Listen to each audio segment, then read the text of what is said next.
Assalamu alaikum to my all grade 4 students. This is our New Oxford Modern English for grade 4. Our last video was about the translation of chapter 9's poem My Doves.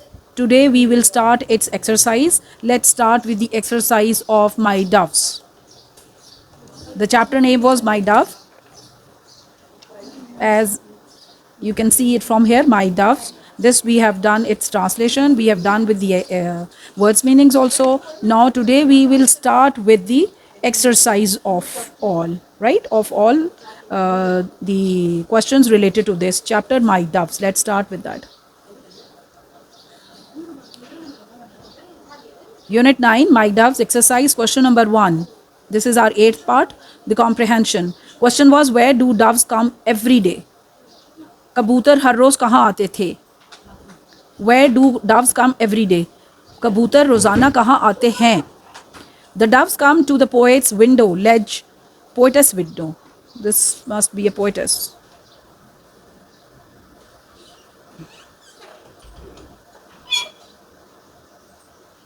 This was a little mistake here. I've corrected it. The doves come to the poetess window, ledge every day. कबूतर रोज़ाना शायरा के कमरे की चौकी पर रोज़ाना आते थे. How are the doves described in the poem? Doves को पोएम के अंदर किस तरह से डिस्क्राइब किया गया है, यानी उनको क्या बताया गया है? The doves are described, doves को, कबूतरों को इस तरह बताया गया है कि वो वाइट थे, शाय थे, फ्लटरिंग करते थे, यानी हर वक्त फड़फड़ाते रहते थे, और दे आर वेरी जेंटल, और बहुत ही सॉफ्ट थे, बहुत जेंटल थे, मतलब बहुत शरारती नहीं थे. एंड ट्रस्ट द पोइट, और पोइट के ऊपर, जो पोइटेस थी उसके ऊपर बहुत ट्रस्ट करते थे,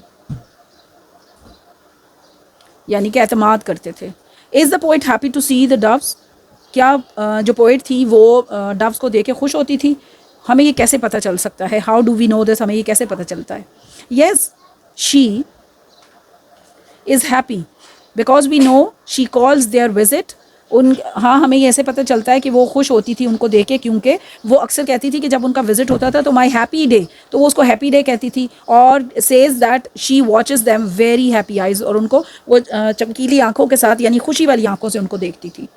तो answer is yes, she is happy because we know she calls their visit my happy day and says that she watches them with happy eyes. How does the poet get the doves to sit on her window ledge? वो उनको कैसे अपने window लेज पर, यानी कि खिड़की के चौकी पर कैसे उनको लाती थी? The poetess puts out alms which means food crumbs on her window ledge to attract the doves. Poetess क्या करती थी?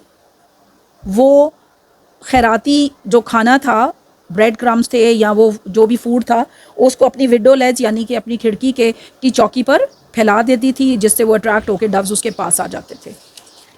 Let's start with the question number E. What does the poet do so as not to frighten the dove? वो ऐसा क्या करती थी कि जिससे डव्स नहीं डरते थे उससे? The poetess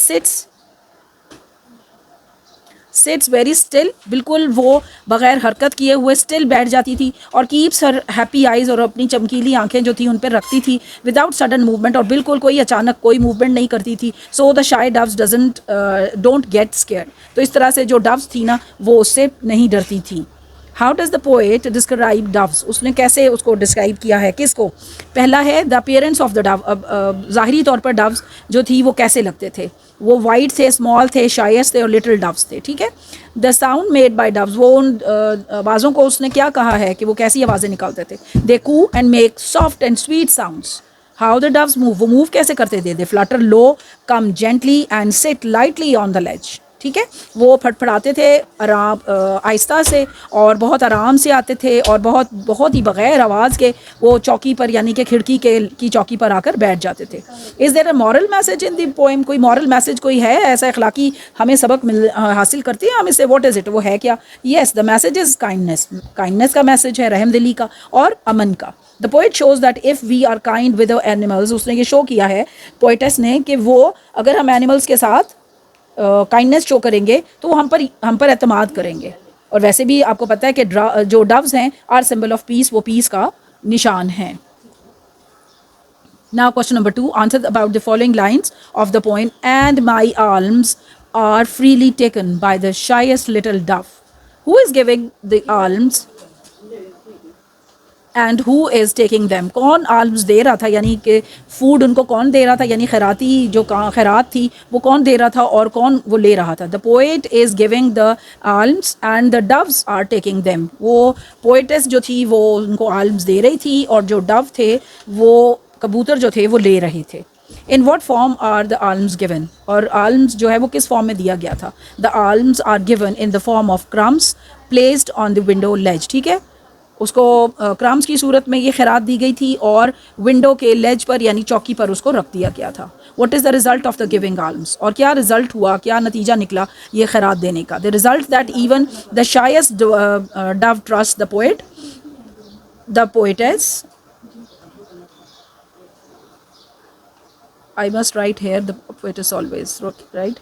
The result is that उसका नतीजा ये निकला कि इवन जो छोटा, सबसे छोटा ज़्यादा शर्मीला जो कबूतर था वो भी आकर पोएटेस के पर वो यकीन उस पर यानी एतमाद करता था और आता था और खाना आराम से आज़ादी से अपना खाना ले जाता था, जो कि इससे ये पता चलता है कि हम प्यार से एतमाद को जन्म देते हैं, यानी कि प्यार जो है वो एतमाद को क्रिएट करता है, बनाता है.